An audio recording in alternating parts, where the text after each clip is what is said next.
On July 13th, 1985, the world saw a concert that honestly should have been impossible. We all remember the music, right? The incredible performances. But the real story, the one we're gonna get into, is the insane, high-wire technical act that happened behind the scenes. It's a story of pure crisis, last-minute genius, and connecting the entire planet with the power of rock and roll.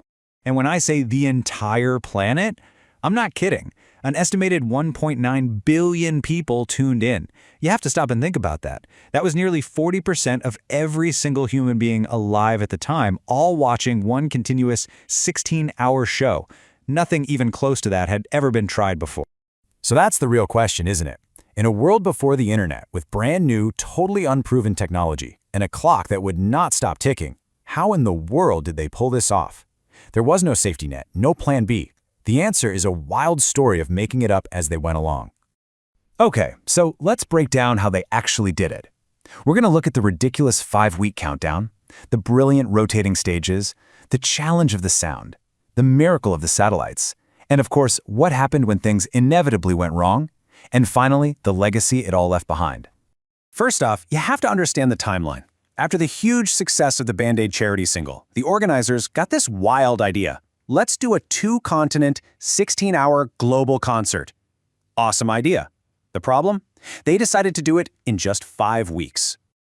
You know, the whole vision really came from Bob Geldof. He had this belief that, and I quote, rock and roll is the lingua franca of the planet. He imagined this global jukebox that could just cut through all the politics and borders and unite everyone against the horrific famine in Ethiopia. This was never just a concert for him. It was a massive, global call to action. And just to put that pressure into perspective, a normal stadium tour for one band takes months, sometimes even years to plan. They had just over a month to coordinate dozens of bands on 2 continents. It was so tight, they had to throw out every rulebook, logistics, contracts, broadcast rights, and literally invent solutions on the fly. So let's talk about the stages themselves, because a very clever piece of engineering was the only reason they could have nonstop music. With more than 75 acts on the bill, there was absolutely zero time for normal set changes, which can take, up to an hour. The solution was genius. Both Wembley in London and JFK Stadium in Philadelphia used these massive, rotating stages. It's like a giant lazy Susan for rock bands.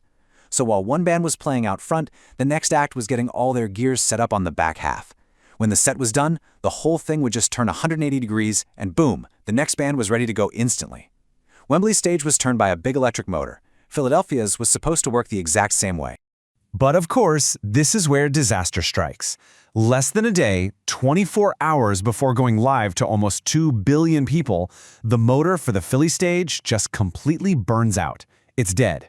No motor means no rotation. No rotation means no concert. The entire American half of Live Aid was suddenly about to collapse. And you're not going to believe the solution.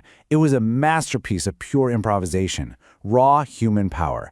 The crew literally cut holes in the stage floor, shoves these long metal poles in to act as levers, and then they called in the Philadelphia Eagles. Yes, the actual football team. For the entire 16-hour concert, 20 defensive linemen physically pushed that massive stage around for every single band. Incredible. Okay, so the bands are moving, but what about the sound? This was a whole other mountain to climb. The goal wasn't just to make it sound good in 2 stadiums, it had to sound perfect for billions of people watching on their TVs at home. See, the thing is, back in 1985, you couldn't just go out and rent a standardized sound system for something this big. They didn't exist. Each venue had to use its own custom-built proprietary gear. So at Wembley, they were using Hill Audio, while JFK had this monster rig from Clare Brothers. Both teams had to rig up these really complex dual mixing board setups just so they could sound-check a band on the back of the stage while another was still playing out front. All right, now we get to the real heart of the operation, the soul of the global jukebox. We're talking about the most ambitious satellite TV broadcast ever even imagined at the time. This is the piece of the puzzle that made Live Aid a truly global event. The scale of this is just mind-bending.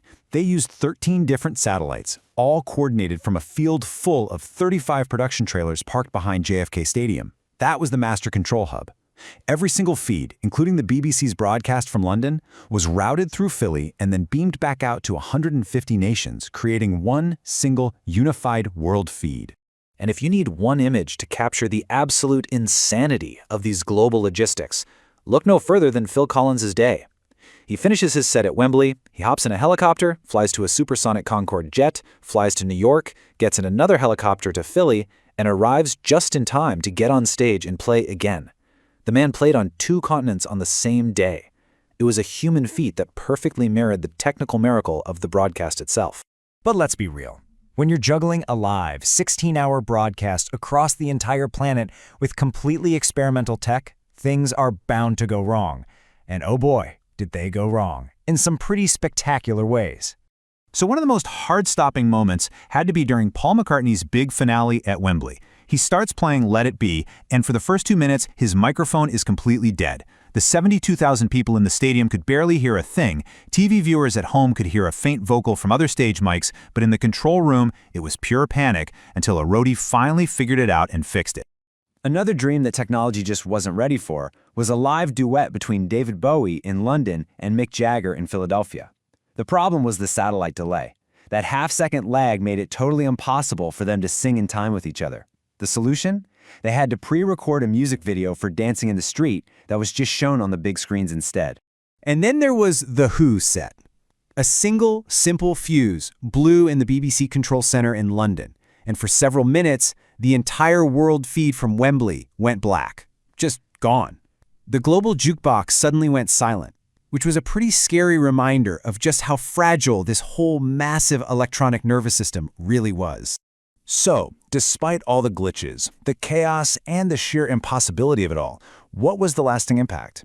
How did this one single day of music and technology actually end up changing the world? Well, for starters, the money.